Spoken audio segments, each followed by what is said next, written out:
ಸಂಪೂರ್ಣ ಹಳಿ ತಪ್ಪಿ ಹೋಗಿದ್ದ ಕಾಶ್ಮೀರವನ್ನ ಸರಿದಾರಿಗೆ ತರುವ ಪ್ರಯತ್ನದ ಹಾದಿಯಲ್ಲಿ ಒಂದು ಅಡಚಣೆ ಬಂದಂತೆ ಕಾಣಿಸುತ್ತಿದೆ. ಎಲ್ಲವೂ ಮುಗಿದಿತ್ತು. ರಾಷ್ಟ್ರಪತಿಗಳ ಆಡಳಿತದಲ್ಲೇ ಇದ್ದಂತಹ ಕಾಶ್ಮೀರದಲ್ಲಿ ವಿಧಿಯನ್ನು ಕಿತ್ತಾಕಿದ್ವಿ, ವಿಶೇಷ ವಿಧಿಯನ್ನ. ನಂತರ ಚುನಾವಣೆಯನ್ನು ನಡೆಸಲಾಯಿತು ಬಹಳ ಶಾಂತಿಯುತವಾಗಿ. ಪ್ಲಸ್ ಆ ಅವಧಿಯಲ್ಲಿ ನಡೆದ ಅದ್ಭುತವಾದಂತಹ ಅಭಿವೃದ್ಧಿ ಕಾರ್ಯಗಳಿಗೆ ಸ್ಥಳೀಯರೇ ಮೆಚ್ಚಿ ಅದನ್ನು ಒಪ್ಪಿ ನಿಂತಿದ್ದರು. ಪರಿಣಾಮವಾಗಿ ಬಹಳ ಅದ್ಭುತವಾಗಿ ಪ್ರವಾಸೋದ್ಯಮ ಮರು ಪ್ರಾರಂಭ ಆಯಿತು. ಅಲ್ಲಿ ಜನ ವಿಪರೀತವಾಗಿ ಹೋಗೋಕೆ ಪ್ರಾರಂಭ ಮಾಡಿದ್ರು. ಜಮ್ಮು ಕಾಶ್ಮೀರ ಬದುಕಿರೋದೇ ಪ್ರವಾಸೋದ್ಯಮದ ದುಡ್ಡಲ್ಲಿ. ಹಾಗಾಗಿ ಬಹು ಸಹಜವಾಗಿ ಎಲ್ಲವೂ ಸರಿ ಹೋಗ್ತಿದೆಯೇನೋ ಅನ್ನೋ ಹಂತದಲ್ಲಿ ಯಾವ ಅನುಮಾನವೂ ಇಲ್ಲದ ರೀತಿಯಲ್ಲಿ ಸಂಪೂರ್ಣವಾಗಿ ದಾರಿ ತಪ್ಪಿ ಹೋಗಿರುವ ಭಿಕ್ಷುಕ ದೇಶವಾದ ಪಾಕಿಸ್ತಾನದ ಕುತಂತ್ರದ ಮುಂದುವರಿದ ಭಾಗದಂತೆ ಸ್ಪಷ್ಟವಾಗಿ ಕಾಣಿಸುತ್ತಿರುವ ಇವತ್ತಿನ ಘಟನೆ ನಡೆದಿದೆ. ಕಾಶ್ಮೀರದಲ್ಲಿ ಉಗ್ರರು ಇವತ್ತು ಬಾಲ ಬಿಚ್ಚಿದ್ದಾರೆ. ಅಂದರೆ ಯಾವ ಪರಿಪ್ರಮಾಣದಲ್ಲಿ ಬಿಚ್ಚಿದ್ದಾರೆ ಅಂದರೆ ನಾವು ಮುಟ್ಟು ನೋಡ್ಕೋಬೇಕು, ಹಂಗೆ ಬಿಚ್ಚಿಟ್ಟಿದ್ದಾರೆ. ಹಿಂದೂಗಳನ್ನು ನರಮೇಧ ಮಾಡಿದ್ದಾರೆ. ಪೆಹಲ್ಗಾಮ್ ಬಳಿ ಒಂದು 3-4 ಕಿಲೋಮೀಟರ್ ಒಳಗಡೆ ಇರಬಹುದಾದ ಸಣ್ಣ ಗುಡ್ಡಗಾಡು ಪ್ರದೇಶದಲ್ಲಿ ಕುದುರೆ ಸವಾರಿಯಲ್ಲಿ ತೊಡಗಿದ್ದ ಪ್ರವಾಸಿಗರು ಅಥವಾ ಇನ್ನಿತರ ಮೋಜಿನಲ್ಲಿದ್ದಂತಹ ಪ್ರವಾಸಿಗರ ಬಳಿ ಬಂದು ಒಬ್ಬೊಬ್ಬರನ್ನು ಹಿಡಿದು ನಿಲ್ಲಿಸಿ, ನೀನು ಯಾರು, ಹಿಂದೂನಾ ಮುಸ್ಲಿಮಾ ಕೇಳಿ, ಓಕೆ ಹೆಸರೇನು ಕೇಳ, ಅಲ್ಲೇ ಶೂಟ್, ಸಾಲು ನಿಲ್ಲಿಸಿ ಶೂಟ್ ಮಾಡಿದ್ದಾರೆ. 30ಕ್ಕೂ ಹೆಚ್ಚು ಜನರ ಕೊಂದಿದ್ದಾರೆ ಸದ್ಯದ ಲೆಕ್ಕದಲ್ಲಿ. ಇಬ್ಬರು ವಿದೇಶಿಯರು ಕೂಡ ಈ ಅಟ್ಟಹಾಸಕ್ಕೆ ಬಲಿಯಾಗಿದ್ದಾರೆ. ಒಬ್ಬರು ಇಸ್ರೇಲು, ಇನ್ನೊಬ್ಬರು ಇಟಲಿ ಅಂತೇನೋ ಹೇಳ್ತಾ ಇದ್ದಾರೆ. ಇದರ ಜವಾಬ್ದಾರಿಯನ್ನ ಯಾವುದೋ TRF ಅಂತ ಒಂದು ಸಂಘಟನೆ ನನ್ನದು ಅಂತ ಹೇಳ್ಕೊಂಡಿದೆ. ಅಯ್ಯೋ ಹೇಡಿಗಳನ್ನು ತಗೊಂಬಂದು ಕಚಡ, ಏನು ತಿಂತೀಯೋ ನೀನು, ನಿಮ್ಮ ಅಪ್ಪ ಅಮ್ಮ ನೀನೊಬ್ಬನ್ನೇ ಎಲ್ಲ ಹುಟ್ಟಿಸಿರೋದು. ಧೈರ್ಯ ಇದ್ರೆ ಆಚೆ ಬಂದು ತೋರಿಸ್ಬೇಕು, ತಲೆ ಮರ್ಸ್ಕೊಂಡೆಲ್ಲ ಕೂತ್ಕೊಳ್ಳೋದಲ್ಲ. ನನಗೇನಾದರೂ ನಿನ್ನ ಅಡ್ರೆಸ್ ಸಿಕ್ಕಿದ್ದಿದ್ರೆ, ನಾನು ಜಮ್ಮು ಕಾಶ್ಮೀರದ ಇನ್ಚಾರ್ಜ್ ಆಗಿದ್ದಿದ್ದರೆ ನಿನ್ನ ಮನೆಯಲ್ಲಿರೋರ್ಗೂ ಹೀಗೆ ಗುಂಡು ಹೊಡಿಸ್ತಿದ್ದೆ. ನಿನ್ನ ಹೆಂಡತಿ ಬೇಡ್ಕೋತಿರ್ತಾಳಲ್ಲ ಗುಂಡು ಹೊಡಿಬೇಡ ಅಂತ, ಆಗ ಹೇಳುವೆ ನಿನ್ನ ಗಂಡನ್ಗೆ ಹೋಗಿ ಹೇಳೋದನ್ನ ಅಂತ ಗ್ಯಾರಂಟಿ ಹೊಡಿಸ್ತಿದ್ದೆ.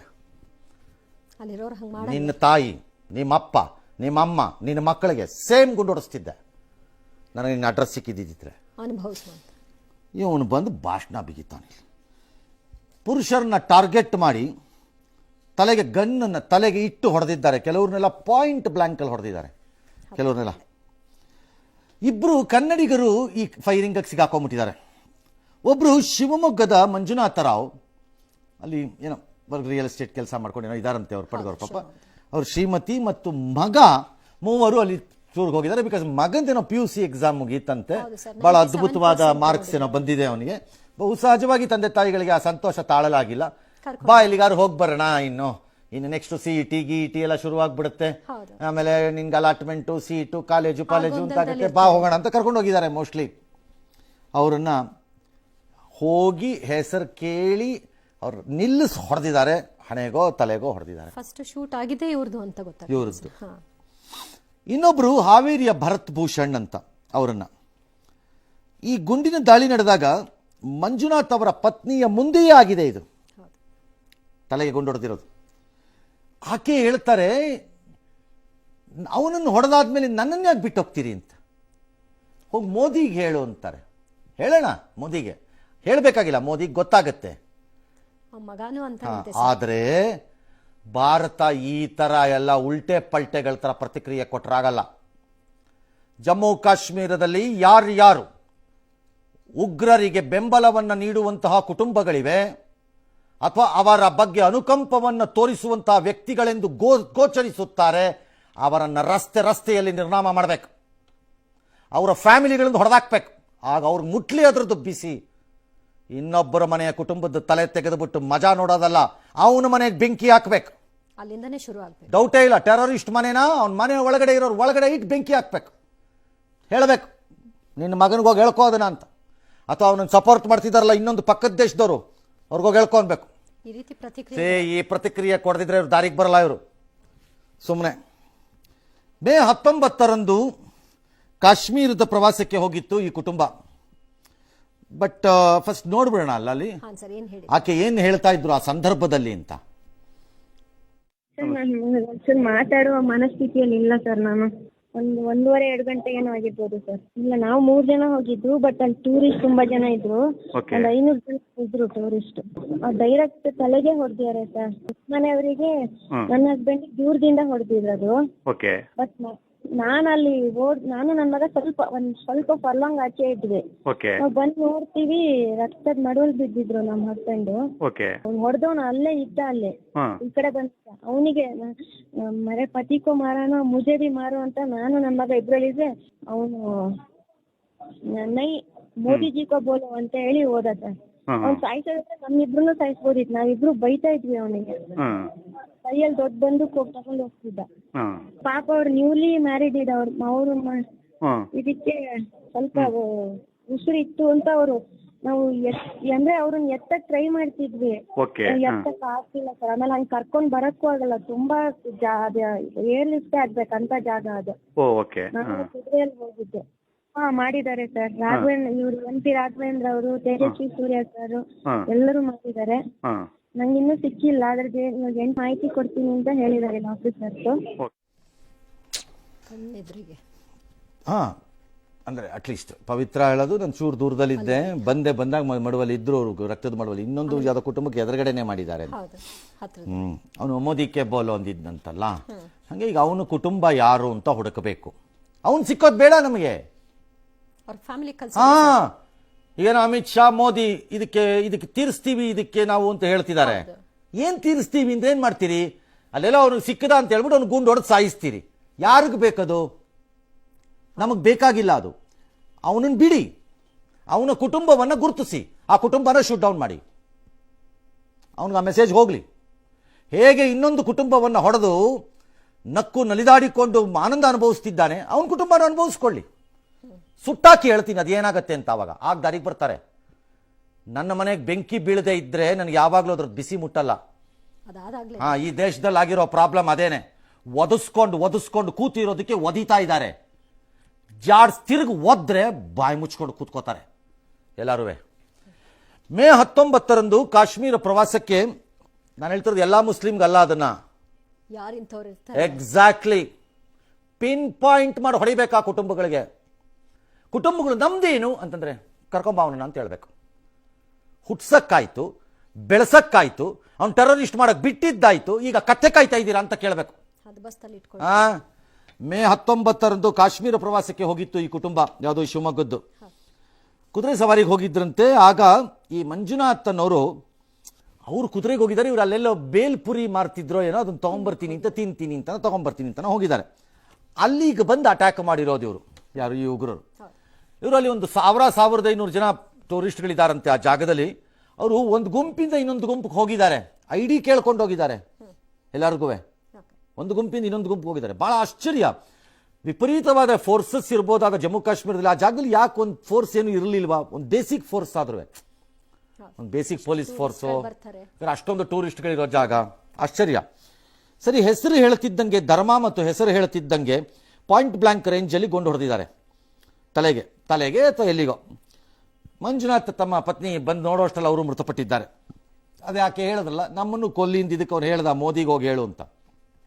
ಆಯ್ತು, ಅವ್ರಿಗೆ ಹೇಳಿದ್ದಾರೆ. ಈಗ ಮೋದಿ ಏನು ಕಡಿತಾರೆ ಏನು ಮಾಡ್ತಾರೆ ಅಂತ ನಾವು ನೋಡೋಣ. ಬೇಕಾರೆ ಮಾಡಬೇಕು, ಉತ್ತರ ಕೊಡಬೇಕು. ಇದಕ್ಕೆ ಕಾರಣರಾದವರ ಮನೆಗೆ ಬೆಂಕಿ ಬೀಳಬೇಕು. ಅದು ಪಾಕಿಸ್ತಾನದಲ್ಲಾರು ಇರಲಿ, ಕಾಶ್ಮೀರದಲ್ಲಾರು ಇರಲಿ, ಅವ್ರ ಮನೆಗೆ ಬೆಂಕಿ ಬೀಳಬೇಕು. ಮತ್ತು ಅವರ ತಲೆನ ಮರಕ್ಕೆ ನೇತು ಹಾಕಬೇಕು. ಯಾಕೆ ಅಂದರೆ ನೀನು ಹಿಂದೂನಾ ಅಂತ ಹೇಳಿದ್ ಕೊಂದ ಅಂದ್ರಲ್ಲ. ಜಸ್ಟ್ ಗೋ ಬ್ಯಾಕ್, ನಿಮ್ಮ ಮೆಮೊರಿ ತಗೊಂಡು ಕಾಶ್ಮೀರ್ ಫಿಲ್ಮ್ಸ್ ಅವ್ರಿಗೆ ಜ್ಞಾಪಿಸ್ಕೊಳ್ಳಿ. ಆ ಜೀನು ಮತ್ತೆ ಆ ವಂಶವಾಹಿನಿ ಮತ್ತು ರಕ್ತ ಇನ್ನು ಎಲ್ರಿಗೂ ಹೋಗುತ್ತೆ. ರಕ್ತ ವಂಶವಾಹಿನಿನೇ ಅದು. ಅದಕ್ಕೆ ಅದರಲ್ಲೇ ಉತ್ತರ ಕೊಡಬೇಕು. ಇಲ್ದಿದ್ರೆ ಹಮಾಸ್ ಬೋರ್ಡ್ ಹಿಡಿಯೋರಿಗೆ, ಹಿಜ್ಬುಲ್ಲಾನ ಬೆಂಬಲ ಕೊಡೋರಿಗೆ, ಪುಲ್ವಾಮಾ ಅಟ್ಯಾಕ್ ಆದಾಗ ಸಾಕ್ಷಿ ಕೇಳೋರಿಗೆ, ಮುಂಬೈ ಅಟ್ಯಾಕ್ ಆದಾಗ ಇದು ಡ್ರಾಮಾ ಅಂತ ಭಾಷಣ ಬಿಟ್ಟ ಕಚಡಗಳಿಗೆ ಬುದ್ಧಿ ಬರಲ್ಲ. It has to be replied with the same.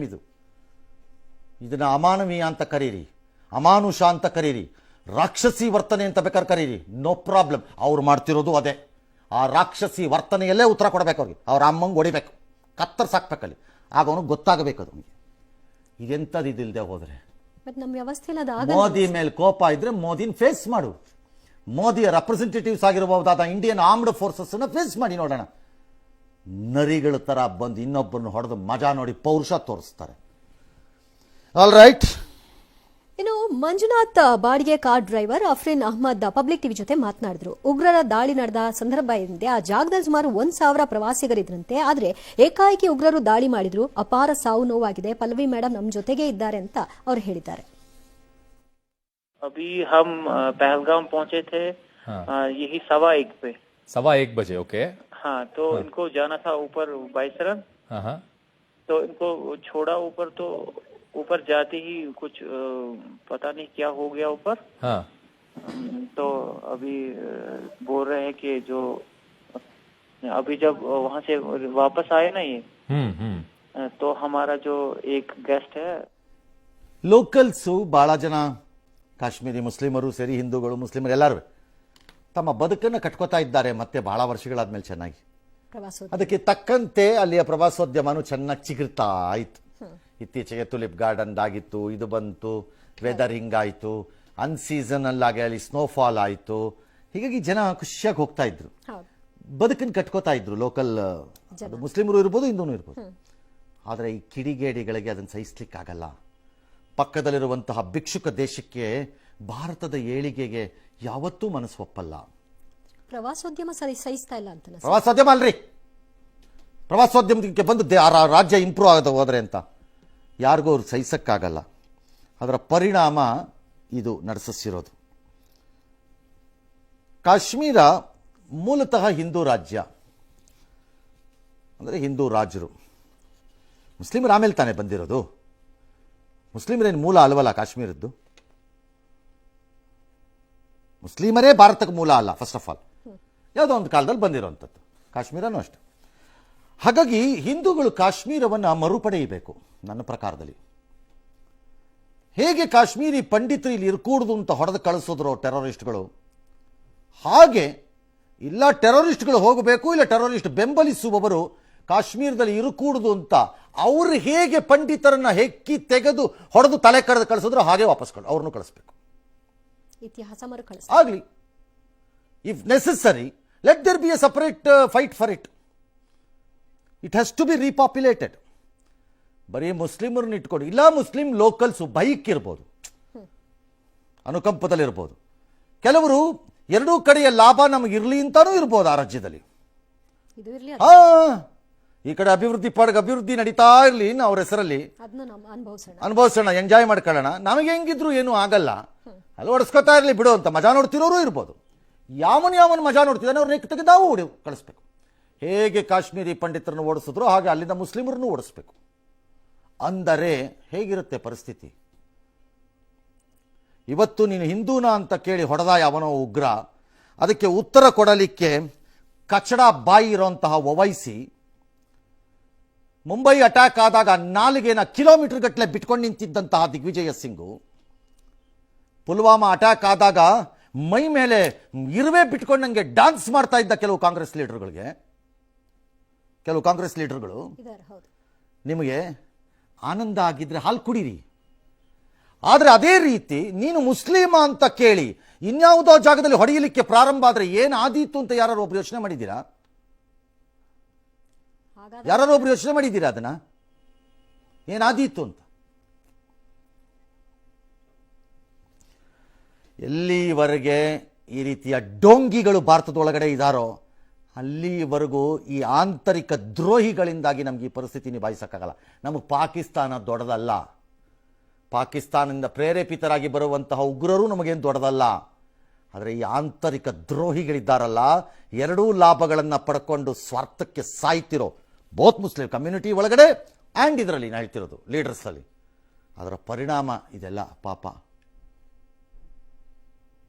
ತಿನ್ನಕ್ಕೆ ಅನ್ನ ಇರಲ್ಲ, ಅಯೋಗ್ಯರನ್ನು ತೊಗೊಂಬಂದು ಅವನಿಗೇನೋಗ್ಬೇಕ್ರಿ ಭಯೋತ್ಪಾದಕನಿಗೆ, ಲೋಕಲ್ ಜನಕ್ಕೆ ಪಾಪ ತಿನ್ನಕ್ಕೆ ಅನ್ನ ಇಲ್ಲದೆ ಹೋದರೆ ಅವನಿಗೇನೋಗ್ಬೇಕು? ಅದರದ್ದೇ ಹೆಸರಲ್ಲಿ ಇನ್ನಷ್ಟು ಜನ ರೆಕ್ರೂಟ್ ಮಾಡ್ಕೊತಾನೆ ಗುಂಡೊಡ್ಸೋಕ್ಕೆ. ಕಲ್ಲು ಹೊಡೆಯಕ್ಕೆ ಮಕ್ಕಳಿಗೆ ಕಾಸು ಕೊಡ್ತಾ ಇದ್ದಂತಹ ಕಚಡಗಳಿಗೆ ಸುಮ್ಮನೆ ಬಿಡಬೇಕಾ?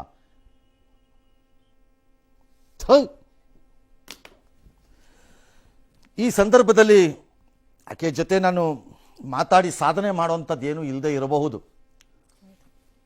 ಏನು ಸಾಧನೆ ಮಾಡಲಿ ಆಕೆ ಜೊತೆ ಮಾತಾಡಿ?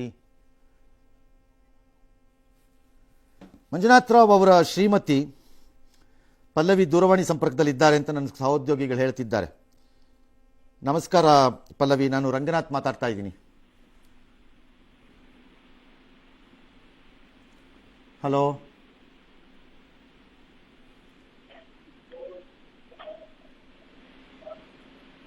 ನಿಮಗೆ ಕೇಳುತ್ತಾ? ನಾನು ರಂಗನಾಥ್ ಮಾತಾಡ್ತಾ ಇದ್ದೀನಿ.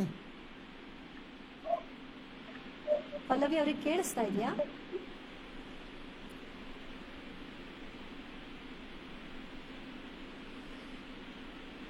ಮೇಡಮ್ ಕೇಳಿಸ್ತಾ ಇದೆಯಾ? ನನ್ನ ಧ್ವನಿ ಕೇಳುತ್ತಮ್ಮ?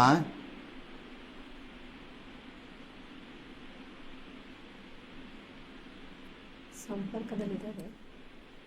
ಆಲ್ ರೈಟ್, ನಿಮಗೆ ಮಾತಾಡಿಸ್ಬೇಕು ಅನ್ಸಿದ್ರೆ ನಾನು ಒಂದು 2 ನಿಮಿಷ ಬಿಟ್ಟು ಮತ್ತೆ ಟ್ರೈ ಮಾಡ್ತೀನಿ, ನೋಡೋಣ. ಆಲ್ ರೈಟ್, ಈಗ ಪಾಕಿಸ್ತಾನದಲ್ಲಿ ಯಾರೋ ಪೊಗರು ತೋರಿಸ್ತಿರೋರಿಗೆ ಏನು ಉತ್ತರ ಕೊಡ್ತೀರಿ ಎಲ್ಲರೂ? ಕುಡಿಗೆ ಉತ್ತರನೇ ಇಲ್ಲ. ಹಮಾಸ್ದು ಬಾವುಟ ಹಿಡ್ದಿದ್ರಲ್ಲಪ್ಪ, ಪೋಸ್ಟರ್ ಹಿಡ್ದಿದ್ನಲ್ಲಪ್ಪ ಅವ್ನು ಯಾವನ ಕಚಡ, ಅವ್ನು ಯಾವುದೋ ಪ್ರೊಟೆಸ್ಟಲ್ಲಿ ಬಾರಿ ಉತ್ತರ ಕೊಡೆಯ ಈಗ? ಅದೇ ಹಮಾಸ್ ಇಸ್ರೇಲ್ಗೆ ಹೋಗಿ ಕಿತಾಪತಿ ಮಾಡಿ ಕಂಡುಕೊಂಡವ್ರಿಗೆಲ್ಲ ಹೊಡೆದು ಮಕ್ಕಳನ್ನ ರೇಪ್ ಮಾಡಿ, ಹೆಣ್ಮಕ್ಳನ್ನ ರೇಪ್ ಮಾಡಿ ಎತ್ತಾಕೊಂಡೋಗಿ ಕಳ್ಳರ ಥರ ಜನರನ್ನ ಕರ್ಕೊಂಡೋಗಿ ಕೂರಿಸ್ಕೊಂಡು ಅವ್ರು ಬೆನ್ನಿಂದೆ ಫೈಟಿಂಗ್ ಮಾಡ್ತೀವಿ ಅನ್ನೋ ಹೇಡಿಗಳಿಗೆ ಈಗಲೂ ಸಪೋರ್ಟ್ ಮಾಡ್ಕೊಂಡು ಕೂತಿದಾರಲ್ಲ ಪ್ಯಾಲೆಸ್ಟೈನ್ ಒಳಗಡೆ. ಏನು ಹೇಳ್ಬೇಕು ಅವ್ರಿಗೆ? ಅವ್ರದ್ದು ತಂದು ಇಲ್ಲಿ ಬಾವುಟ ಹಿಡ್ದಿದ್ರಲ್ಲಪ್ಪ ಯಾವನವನು ಕಚಡ, ಅವನು ಪ್ರೊಟೆಸ್ಟಲ್ಲಿ. ಈಗೇನು ಹೇಳ್ತೀಯ? ಇಂಥ ಕೋತಿಗಳಿಗೆ ಕಚಡಗಳಿಗೆ ಉತ್ತರ ನನ್ನ ಪ್ರಕಾರದಲ್ಲಿ ಅದೇನೆ, either Kashmir has to be repopulated. ಟೆರರಿಸ್ಟ್ಗಳಿಗೆ ಸಪೋರ್ಟ್ ಮಾಡ್ತಿರೋ ಫ್ಯಾಮಿಲಿಗಳನ್ನು ಹೆಕ್ಕಿ ತೆಗೆದು ಮಾನವ ಇಲ್ಲ ಹಕ್ಕು ಇಲ್ಲ ಹೊಡೆದು ಕಳಿಸ್ತಾ ಇರ್ಬೇಕು. ಅವ್ರಂಗೆ ಪಂಡಿತರಿಗೆ ಮಾಡಿದ್ರು ಹಾಗೆ ಯಾಕೆ ಮಾನವ ಹಕ್ಕು ಇರಲಿಲ್ವಾ? ಸೇಮ್ ಮಾಡ್ಬೇಕು, ಬೇರೆ ದಾರಿ ಇಲ್ಲ ಇದಕ್ಕೆ. ಅವ್ರ ಮನೆಗೆ ಬೆಂಕಿ ಬೀಳದಿದ್ರೆ ದಾರಿಗೆ ಬರಲ್ಲ. ಮೂರನೇದು, ಪುಲ್ವಾಮಾ ಅಟ್ಯಾಕ್ ಎಷ್ಟಾಯ್ತೋ ಅಷ್ಟಕ್ಕಿಂತ ಹೆಚ್ಚಿನ ಗಂಭೀರವಾಗಿದ್ದಂತಹ ಅಟ್ಯಾಕ್ ಇದು ಮೋದಿಯವ್ರಿಗೆ ಅಥವಾ ಅಮಿತ್ ಶಾಗೆ. ಕಾರಣ, ಪುಲ್ವಾಮಾನಲ್ಲಿ ನಮ್ಮ ಯೋಧರು ಗಸ್ತಿನಲ್ಲಿದ್ದ ಡ್ಯೂಟಿಯಲ್ಲಿದ್ದ ಯೋಧರ ಮೇಲೆ ಮಾಡಿದ್ದಿದ್ದದು. ಅವ್ರು ಅಲ್ಲೇ ಇದ್ರು ಡ್ಯೂಟಿಗೆ. ಆದರೆ ಇವತ್ತಲ್ಲಿ ಹೋಗಿ ಸತ್ತಿರೋರು ಮುಗಿದ್ರು. ಕಾಶ್ಮೀರ ನಾರ್ಮಲ್ಗೆ ಬಂದಿದೆ ಅಂತ ಸರ್ಕಾರಗಳು ಮಾಡಿದ ಪ್ರಕಟಣೆಗಳನ್ನು ನಂಬಿ ಆ ಸೌಂದರ್ಯವನ್ನು ನೋಡೋಣ ಹೇಳಿದಾರಲ್ಲ, ಹೇಗಿದ್ರು ಅಲ್ಲಿ ಏನೂ ಇಲ್ಲ ಅನ್ನೋ ಕಾರಣಕ್ಕೆ ಅದನ್ನು ನಂಬಿ ಬಂದಿರೋರು, ನಿಮ್ಮನ್ನು ನಂಬಿ ಹೋಗಿರೋ ಜನ ಅದು. ಹಾಗಾಗಿ ಜವಾಬ್ದಾರಿ ನೀವು ತಗೋಬೇಕಿದ್ರ ಸಾವುಗಳಿಗೆ. ಅದರ ರಕ್ತ ನಿಮ್ಮ ಕೈಯಲ್ಲಿದೆ, ಟೆರರಿಸ್ಟ್ಗಳ ಕೈಯಲ್ಲ, ನಿಮ್ಮ ಕೈಯಲ್ಲಿದೆ ಅದರ ರಕ್ತ. ಆ ರಕ್ತ ಒರೆಸಬೇಕು ಅಂದರೆ ಎಲ್ಲಿಗೆ ಹೊಡಿಬೇಕೋ ಅಲ್ಲಿಗೆ ಹೊಡಿಲೇಬೇಕು. ಇಲ್ಲ ಅಂತಂದರೆ ಹೇಡಿಗಳ ದೇಶ ಅಂತ ಪ್ರಕಟ ಮಾಡಿಕೊಂಡು ಬಾಯಿ ಮುಚ್ಕೊಂಡು ಬಿದ್ದಿರಿ. ಯಾರೇನು ಬೇಕಾದ್ರೂ ಮಾಡ್ಕೊಂಡು ಹೋಗಲಿ. ಎಸ್, ಇನ್ನು ಕನ್ನಡಿಗನ ಸಾವಿನ ಶಂಕೆ, ಮತ್ತೋರ್ವ ಕನ್ನಡಿಗನ ಸಾವಿನ ಶಂಕೆ ಕೂಡ ಇದೆ. 4 ಕನ್ನಡಿಗರು ಗಾಯಗೊಂಡ ಬಗ್ಗೆ ಮಾಹಿತಿ ಇದೆ ಅಂತ ಪಬ್ಲಿಕ್ ಟಿವಿ ಜೊತೆ ಮಾತನಾಡೋ ಸಂದರ್ಭದಲ್ಲಿ ತೇಜಸ್ವಿ ಸೂರ್ಯ ಅವರು ಹೇಳಿದರು. ಅಟ್ ಪ್ರೆಸೆಂಟ್ ನಾನು ಕಾಶ್ಮೀರದಲ್ಲೇ ಇದ್ದೀನಿ. ಕರ್ನಾಟಕದಿಂದ ಈಗ 4 ಜನ, 2 ತೀರ್ಕೊಂಡಿದ್ದಾರೆ, 4 ಜನ ಗಾಯ ಗಂಭೀರವಾಗಿ ಆಗಿದೆ ಅನ್ನುವಂಥದ್ದು ಮಾಹಿತಿ ಇದೆ. ಬಟ್ ಇನ್ನು ಯಾವುದು ಕನ್ಫರ್ಮೇಶನ್ ಆಗಿಲ್ಲ. ಅಲ್ಲಿ ಇವ್ರನ್ನೆಲ್ಲರೂ ಭೇಟಿ ಮಾಡಿ ಕರ್ನಾಟಕಕ್ಕೆ ಗಾಯಾಳುಗಳನ್ನ ಟ್ರಾನ್ಸ್ಪೋರ್ಟ್ ಮಾಡೋದಕ್ಕೆ, ತೀರ್ಕೊಂಡಿದ್ರೆ ಅವರನ್ನ ಬಾಡಿ ಮತ್ತೆ ಅವ್ರ ಫ್ಯಾಮಿಲಿನ ಇಲ್ಲಿಂದ ಕರ್ಕೊಂಡು ಹೋಗೋದಕ್ಕೆ ರಾಜ್ಯ ಸರ್ಕಾರ, ಕೇಂದ್ರ ಸರ್ಕಾರ ಎಲ್ಲ ಒಟ್ಟಿಗೆ ಸೇರ್ಕೊಂಡು ಅದನ್ನ ಮಾಡೋದ್ರ ಕಡೆಗೆ. ಕಾಶ್ಮೀರದ ಸಮಸ್ಯೆ ಬಗೆಹರಿಬಾರದು ಬಹುಜನರಿಗೆ, ಇನ್ಕ್ಲೂಡಿಂಗ್ ಕೆಲವು ದೇಶಗಳಿಗೆ. ಅದರಲ್ಲಿ ಪಾಕಿಸ್ತಾನವೂ ಹೌದು, ಒಂದು ಹಂತದಲ್ಲಿ ಚೀನಾನೂ ಹೌದು, ಅನುಮಾನನೇ ಇಲ್ಲ. ಪಾಕಿಸ್ತಾನದ ಮಹಾಪ್ರಭೂತಿ ಅವನ ಆರ್ಮಿ ಅಧ್ಯಕ್ಷ ಮೊನ್ನೆನೂ ಭಾಷಣ ಮಾಡಿದ್ದ, we will not let down our Kashmiri brethren ಅಂತ. ಹೆಂಗೆ ಹೊಡಿಬೇಕು ಅಂದರೆ ಈ ಕಚಡಗಳಿಗೆ ಈ ಸರಿ ನೋಡ್ಕೋಬೇಕು, ಇನ್ನೊಂದ್ಸರಿ ಹಂಗೆ ಕೊಡಬೇಕೇಟು. ಇದರಿಂದ 4 ವರ್ಷನೋ 10 ವರ್ಷನೋ ಭಾರತ ಅಭಿವೃದ್ಧಿಯಲ್ಲಿ ಹಿಂದಕ್ಕೆ ಹೋದ್ರು ಸರಿ, ವಾಪಸ್ ಬಂದು ಕಟ್ಕೊಳ್ಳೋಣ. ಬೇಕಿದ್ರೆ ಈ ತಿಗಣೆಗಳನ್ನು ಮಾತ್ರ ಹಾಕಲೇಬೇಕು ಈ ಅವಕಾಶ ಬಳಸ್ಕೊಂಡು. ಫೇಲ್ಡ್ ಸ್ಟೇಟ್ ಆಗಿರೋ ಪಾಕಿಸ್ತಾನ ಇನ್ನೇನು ಮಾಡ್ಲಿಕ್ಕೆ ಸಾಧ್ಯ? It's A failed state. ತನ್ನ ತಪ್ಪುಗಳನ್ನು ಮುಚ್ಕೊಳ್ಳೋಕೆ ಅದಕ್ಕಿರೋ ದಾರಿ ಒಂದೇನೆ, ಭಾರತದ ಮೇಲೆ ಎಗರಾಡೋದು, ಮೈಯನ್ನು ಪರ್ಚ್ಕೊಳ್ಳೋದು. ಅದೊಂದೇ ಅದಕ್ಕಿರೋದು, ಇನ್ನೇನು ದಾರಿ ಇಲ್ಲ. ಅದು ಎಷ್ಟು ದಿನ ಯುದ್ಧ ನಡೆಸೋ ತಾಕತ್ತಿದೆ ಆ ದೇಶಕ್ಕೆ? ಚೈನಾ ಸಪೋರ್ಟ್ ಮಾಡದಿದ್ರೆ I have A doubt China will support. ಈ ವಿಷಯದಲ್ಲಿ ದಟ್ಸ್ ಎ ಡಿಫರೆಂಟ್ ಇಶ್ಯೂ. ಅದು ನೋಡೋಣ, ಅಥವಾ ಈಗಿರೋ ಪರಿಸ್ಥಿತಿಲಿ ಅವ್ರು ಮಾಡ್ತಾರೋ ಇಲ್ವೋ ಗೊತ್ತಿಲ್ಲ. ಭಾರತ ಸಪೋರ್ಟ್ ಬೇಕು ಅಂತಾರೆ ಈ ಕಡೆ. ಇದಕ್ಕೊಂದು ಉತ್ತರ ಬೇಕು. ಈ ಉತ್ತರ ಇಲ್ಲದೆ ಇದ್ದರೆ ಇದನ್ನು ಹೀಗೇ ನೋಡ್ಕೊಂಡು ಕೂತಿರ್ತೀವಿ.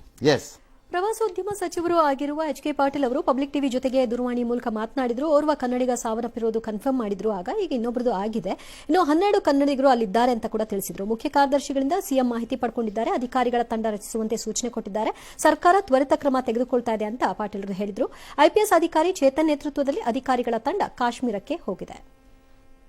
ಅತ್ಯಂತ ದುರ್ದೈವದ ಘಟನೆ. ಸುಮಾರು 25 ಜನ ಮೃತಪಟ್ಟಿದ್ದಾರೆ ಅಂಥೇಳಿ ವರದಿಗಳು ಬರ್ತಾ ಇವೆ. ಅದರಲ್ಲಿ ನಮ್ಮ ಕರ್ನಾಟಕದವರು ಒಬ್ಬರು ತೀರಿ ಹೋಗಿದ್ದು ಕನ್ಫರ್ಮ್ ಆಗಿದೆ. ನಮ್ಮ ಕರ್ನಾಟಕದವರು ಯಾರು ಅಲ್ಲಿ ಸಿಕ್ಕಿದ್ದಾರೆ ಅವ್ರಿಗೆ ರೆಸ್ಕ್ಯೂ ಆಪರೇಷನ್ ಮಾಡೋದ್ರ ಸಲುವಾಗಿ ಈಗಾಗಲೇ ನಾನು ಮುಖ್ಯಮಂತ್ರಿಗಳಿಗೆ ಹಾಗೂ ಅದೆಲ್ಲ ಮಾಡ್ತೀರಿ, ಮಾಡಿ ಯಾರು ಬೇಡ ಅಂದರು. ಇವತ್ತು ದೇಶದಲ್ಲಿ ಪ್ರಶ್ನೆ ಬಂದಿರೋದು ಇಷ್ಟೇ, ಭಾರತ ಏನು ಮಾಡುತ್ತೆ? ಪ್ರತಿಕ್ರಿಯೆ ಏನು? ಈ ಸುಂಡಿಲಿಗಳನ್ನು ಹೊಸಕಾಕಕ್ಕೆ ನಮಗೆ ಬೇಕಾಗಿರೋದು ಅದು. ನಂಬರ್ 2, ಸೆಕ್ಯುಲರ್ ಪ್ರೇಮಿಗಳು ಎಂದು ಬೊಂಬಡ ಬಜಾಯಿಸೋರಿಗೆ ಮೂತಿ ಜಜ್ಜೋದು ಹೆಂಗೆ? ಅದರಲ್ಲೂ ಈ ವಿಚಾರದಲ್ಲಿ, ಬೇರೆ ವಿಚಾರದಲ್ಲಿ ಏನು ಬೇಕಾದ್ರೂ ಇದ್ಕೊಳ್ಳಿ. ನಂಬರ್ 3, ಪಾಕಿಸ್ತಾನದ ಪ್ರೇಮಿಗಳಂತೆ ಭಾರತದ ಒಳಗಡೆ ಅನ್ನ ತಿಂದು ನೀರು ಕುಡಿದು ಗಾಳಿ ತಿನ್ಕೊಂಡು ಆಡ್ತಾ ಇರೋಂಥವ್ರನ್ನ ಬಾಲ ಮತ್ತು ಕಾಲನ್ನು ಕೈಯನ್ನು ಕತ್ತರಿಸೋದು ಹೇಗೆ? ಇತ್ಯರ್ಥ ಆಗಬೇಕಿದು. This could sound little violent, but I think they will understand only violent answers. They will not understand soft language. ಸಾಧ್ಯನೇ ಇಲ್ಲ ಇಲ್ಲಾಂದ್ರೆ. ಪಾಕಿಸ್ತಾನದಲ್ಲಿ ಲಾರ್ಜ್ಲಿ ಪಾಪ್ಯುಲೇಷನ್ ಡೆಮೋಗ್ರಫಿ ಚೇಂಜ್ ಆಗಲೇಬೇಕು. It cannot be a Muslim dominated state. It should be diluted. ಬೇರೆ ದಾರಿನೇ ಇಲ್ಲ ಅದಕ್ಕೆ. ಕಾಶ್ಮೀರ ಅಥವಾ ಅಲ್ಲಿರೋ ಜನ ಒಳ್ಳೆಯವರು, ಆದರೆ ಒಂದಿಷ್ಟು ಕೆಟ್ಟ ಹುಳುಗಳಿವೆ ಅಂತಿದೆ, ಆ ಹುಳುಗಳನ್ನು ಲೋಕಲ್ಸು ಸೇರ್ಕೊಂಡು ಹುಡುಕಬೇಕು. ನಿಮಗೆ ಬದುಕು ಕಟ್ಕೋಬೇಕು ಅನ್ನೋ ಆಸೆ ಇದ್ರೆ, ನಿಮ್ಗೆ ಎರಡೂ ಕಡೆ ಮಜಾ ನೋಡ್ತೀವಿ ಅಂತಂದ್ರೆ ಆಗಲ್ಲ. ಅದು ಮಾಡಬಾರ್ದು. ಕಟ್ ಮಾಡಿ ಆ ಭಯೋತ್ಪಾದಕ ಕುಟುಂಬಗಳು ಅಥವಾ ಭಯೋತ್ಪಾದಕರ ಬಗ್ಗೆ ಅನುಕಂಪ ತೋರಿಸುತ್ತಿರುವ ಕುಟುಂಬಗಳು, ಅವುಗಳ ನಾಶ ಸಾರ್ವಜನಿಕವಾಗಿ ಆಗಬೇಕು ಅಷ್ಟೇ. 3ನೇದು, ಇದಕ್ಕೆ ಬೆಂಬಲವಾಗಿ ನಿಲ್ಲುವಂತಹ ನರಿ ದೇಶ ಏನಿದೆ ಪಕ್ಕದಲ್ಲಿ, ಅವ್ರಿಗೆ ಮುಖ ಮೂತಿ ನೋಡದೆ ಜಜ್ಬೇಕು. ಅದು ಯಾವ ಹಂತಕ್ಕೆ ಹೋದರೂ ಸರಿ, ಗೊತ್ತು ಎದುರಿಸ್ತಾರೆ. ನ್ಯೂಕ್ಲಿಯರ್ ಪವರ್ ಅಂತ ಕಂಡಿದ್ದೀವಿ, ಕೂತ್ಕೊಳ್ಳಾಯ ಅಂತ ಹೇಳ್ಬೇಕು. ಅದನ್ನು ನ್ಯೂಕ್ಲಿಯರ್ ಪವರ್ ಇರೋದೇನು ನಿಮ್ಮ ಅದನ್ನು ಹೆದರ್ಸ್ಕೊಳಕ್ಕೆ ಇದಾಯಿದಿಲ್ಲಿ. ನಮ್ಮ ಹತ್ರ ಏನು ಕಳಕ ಬೀಜ ಇದೆ ಇಲ್ಲಿ. ಲೆಟ್ ಅಸ್ ಸಿ ಹೇಗೆ ರೆಸ್ಪಾಂಡ್ ಮಾಡುತ್ತೆ. ಅಮಾಯಕರನ್ನ ರಕ್ತನ ಎಷ್ಟು ಸುಲಭವಾಗಿ ಹರಿದು ಹೋಗಕ್ಕೆ ಬಿಡುತ್ತೆ ಕೇಂದ್ರ ಅಥವಾ ದಿ ಗ್ರೇಟ್ ರಾಜ್ಯ ಸರ್ಕಾರ, ಈಗ ಅಧಿಕಾರದಲ್ಲಿರುವಂಥ ರಾಜ್ಯ ಸರ್ಕಾರ. ಬಾರಿ ಪುಕ್ಕಟ್ಟೆ ಎನಿಮಲ್ಸ್, ಬಾರ್ಬ್ಯಾರಿಕ್, ಅಮಾನವೀಯ, ರಾಕ್ಷಸಿ ಕೃತ್ಯ, ಖಂಡನಾರ್ಹ, ಅಲ್ಲಿಗೆ ಸೀಮಿತನಾ? ಮನುಷ್ಯತ್ವ ಇಲ್ಲದವರು, ಪ್ರಾಣಿಗಳು, ಪಿತೂರಿಗಾರರು, ದೇಶದ್ರೋಹಿಗಳು. ಈ ಪುಕ್ಕಟ್ಟೆ ಪದಗಳನ್ನೆಲ್ಲ ಬ್ಯಾಗ್ ಒಳಗೆ ಹಾಕೊಂಡು ಜೋಬೊಳಕ್ಕೆ ಇಟ್ಕೊಳ್ಳಿ, ಆಕ್ಷನ್ನಲ್ಲಿ ತೋರಿಸಿ ಏನು ಅಂತ. ಅದನ್ನು ಬಯಸ್ತಾ ಇರೋದು. ಎಸ್.